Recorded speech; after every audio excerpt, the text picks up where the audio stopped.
Praise doesn't always go to the people who deserve it. Welcome to Watch Mojo, and today we're counting down our picks for the top 10 amazing actor performances that got zero credit. It's about setting an example, right?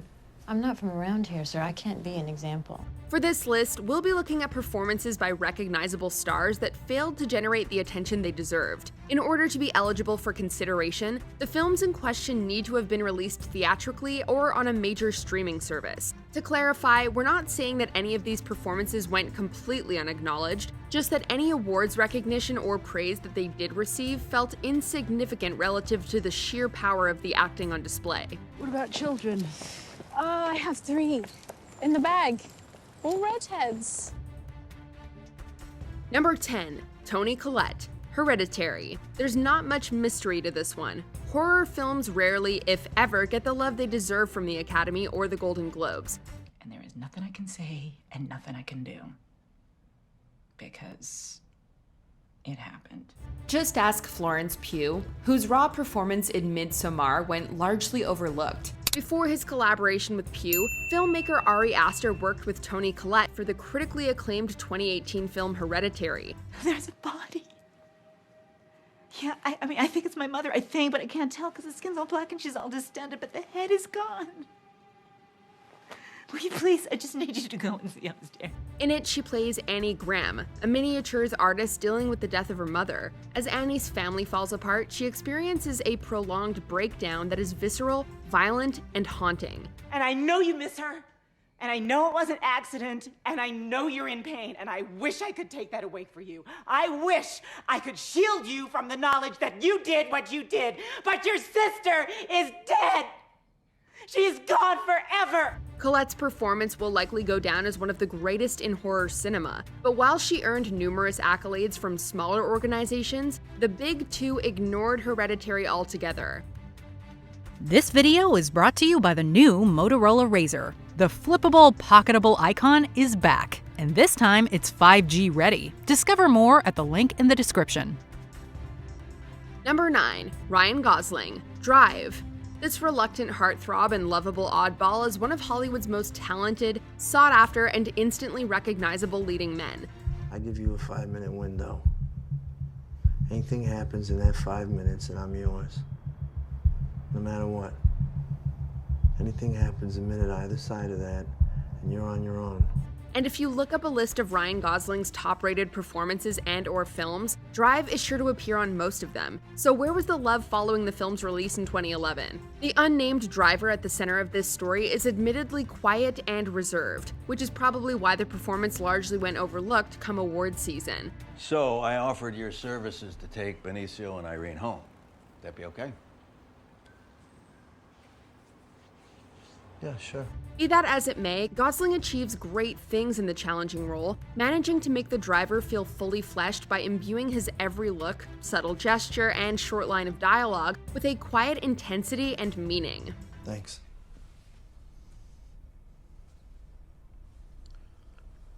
Number 8, Michael Shannon, Take Shelter. Michael Shannon will likely be remembered as one of the greatest character actors of his generation. I think I might need to try some medication. Why do you say that?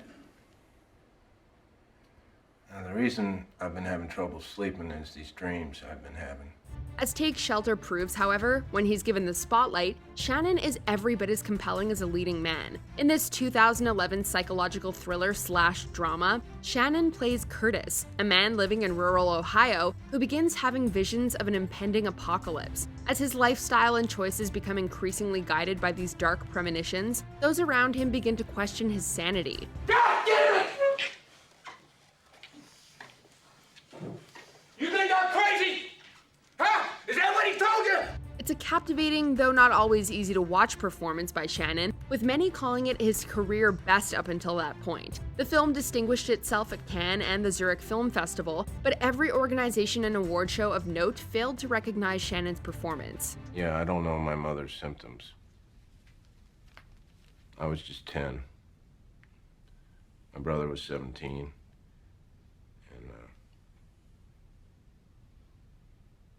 I don't know, she just left me in the car. Number 7, Tilda Swinton, We Need to Talk About Kevin. An actor who utterly defies classification, Swinton took home the Best Supporting Actress Oscar for Michael Clayton, but has been more often snubbed than had her achievements recognized. It's a shifting balance, really. It's, you know, you try to, when you really are enjoying what it is you do, who needs balance?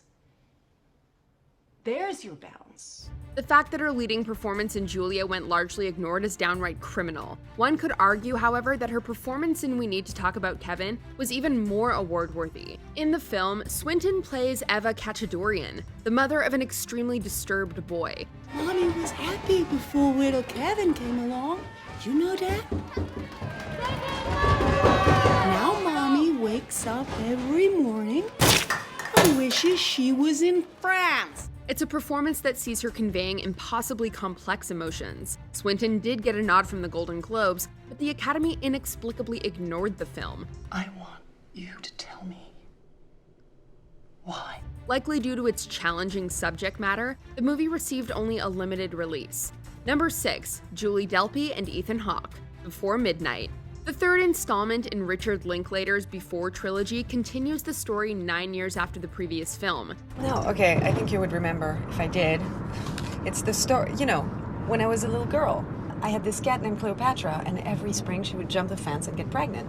And always end up with a litter of exactly 2 kittens. Jesse and Celine are now married with children and vacationing in Greece. The strength of these films has always been the dialogue and the depth to which the filmmaker goes into exploring relationships. Quite frankly, Hawke and Delpy deserve nominations for the performances in all 3 films, even Before Sunrise, which sees the young characters at their most naive. Falling in love or getting married or having children. Even as a little girl, they wanted me to think as a future career as a, you know, interior designer or a lawyer or something like that. I'd say to my dad, I want to be a writer. Because of the huge gap between films, the actors, who co-wrote the screenplay with Linklater, are able to bring years' worth of reflection and personal experience to their respective roles, and the resulting performances are staggering, but apparently too niche for the major awards. So I saw your picture on the calendar about a month ago, and that you were going to be here. It's funny because I read an article on your book, and it sounded vaguely familiar. Vaguely, yeah. Yes. But I didn't put it all together until I saw your photo. Number 5, Sam Rockwell, Confessions of a Dangerous Mind. In 2018, this ultra-talented actor took home an Oscar, a Golden Globe, and SAG Award for his role in 3 Billboards Outside Ebbing, Missouri. You did good, Dix. Yeah, I know I did. But before that, Sam Rockwell was arguably best known as, well, that actor who's really good but never gets enough credit. 15 years before his big win, Rockwell starred in a film called Confessions of a Dangerous Mind. Just wanted to tell you about my dream. It's all nothing more complicated than that. Don't panic. I'm just not used to all this dating bullshit, you know? Now we're a couple, now I'm obliged to give a shit what you say. It was well received at the time of release, but despite Rockwell doing extensive research into the role, turning in a magnetic performance as Chuck Barris, all the praise went to George Clooney. The reason? This was Clooney's directorial debut. It wasn't the last time Rockwell would see his talents go underappreciated. If you haven't seen 2009's Moon, please check it out. That's enough.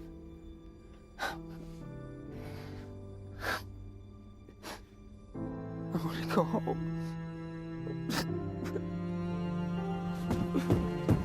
Number 4, Paul Dano, There Will Be Blood. There are few actors more consistent than Paul Dano. If I want to fly, I'll find a way to fly. You do what you love, and the rest. While cinephiles likely recognized his potential in Little Miss Sunshine or even 2001's L.I.E., this is the film that established Dano as one of the most promising actors of his generation. We have a sinner with us here who wishes for salvation. Daniel, are you a sinner? Yes. Oh, the Lord can hear you, Daniel. Say it to him. Go ahead and speak to him. To many, it remains his single best role to date. The problem is, when you act opposite living legend Daniel Day-Lewis, it doesn't really matter how incredible of a performance you turn in. You're gonna get overshadowed. Daniel Day-Lewis took home the Academy Award for Best Actor in his role as Daniel Plainview, while Paul Dano's turn as Paul and Eli Sunday got a nod from the BAFTAs, and that's it. The more years go by, the more obvious and egregious a snub this becomes. I am a false prophet. God is a superstition. Say it again. I am a false prophet. God is a superstition. Say it again. I am a false prophet. God is a superstition. Number 3, Denzel Washington, Philadelphia.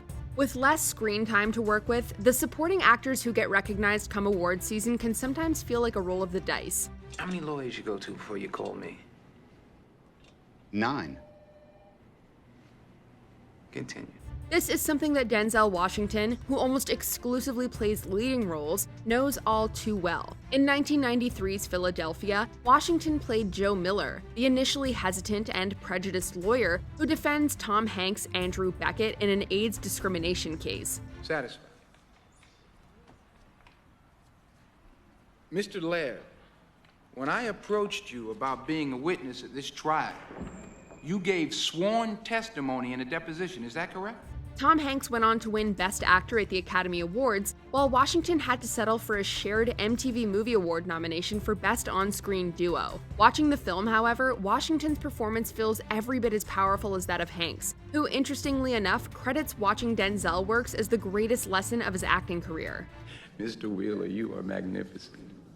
You are my hero. Andrew is right. You are the greatest.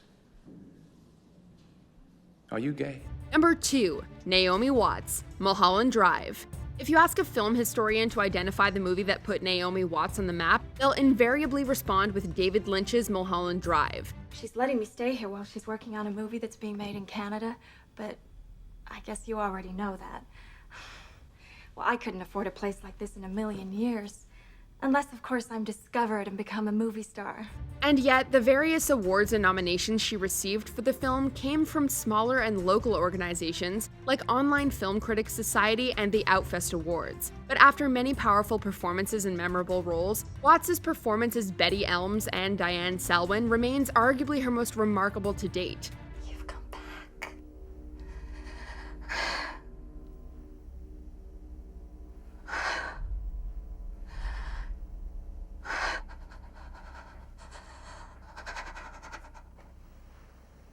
It showcases her versatility and the depth of her ability as an actress. The character dramatically transforms before our very eyes throughout. So why the snub? Well, Lynch's actors rarely win awards. Just ask Cheryl Lee, whose incredible performance in Twin Peaks' Fire Walk With Me went totally unappreciated.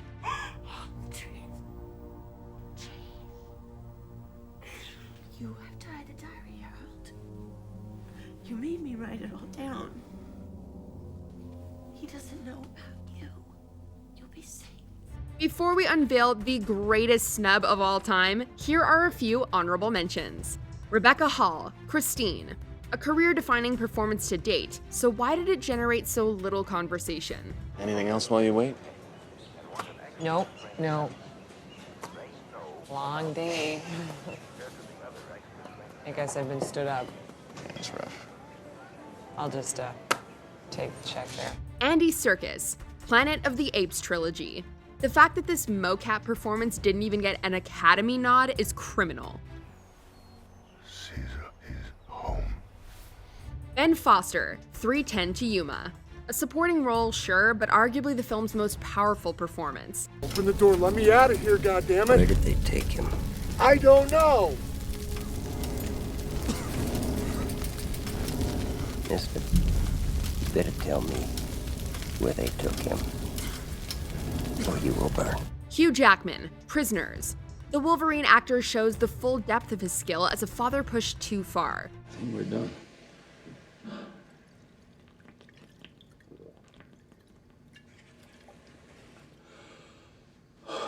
Maggie Cheung, In the Mood for Love.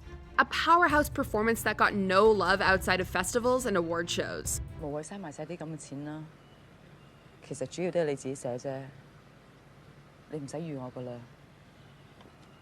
Before we continue, be sure to subscribe to our channel and ring the bell to get notified about our latest videos. You have the option to be notified for occasional videos or all of them. If you're on your phone, make sure you go into your settings and switch on notifications.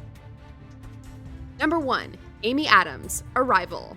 In this 2016 sci-fi film, Amy Adams plays linguist Louise Banks. Well, let's get started. Today we are talking about Portuguese and why it sounds so different from the other Romance languages. The story of Portuguese begins in the Kingdom of Galicia. When humanity makes first contact with an alien species, she becomes the world's best hope for understanding why these extraterrestrials came to Earth. It's a contemplative and rather slow-moving film compared to most extraterrestrial tales, but the earnestness and quiet intensity of Adams's performance holds your attention from start to finish.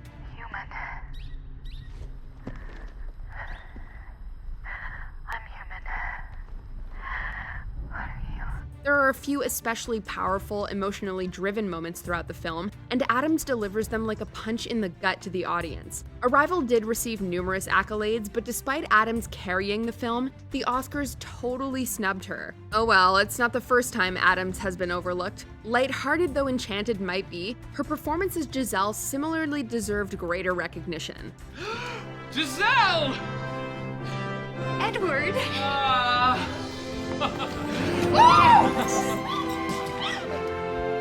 I'm sorry, but Do you agree with our picks? Check out this other recent clip from WatchMojo, and be sure to subscribe and ring the bell to be notified about our latest videos.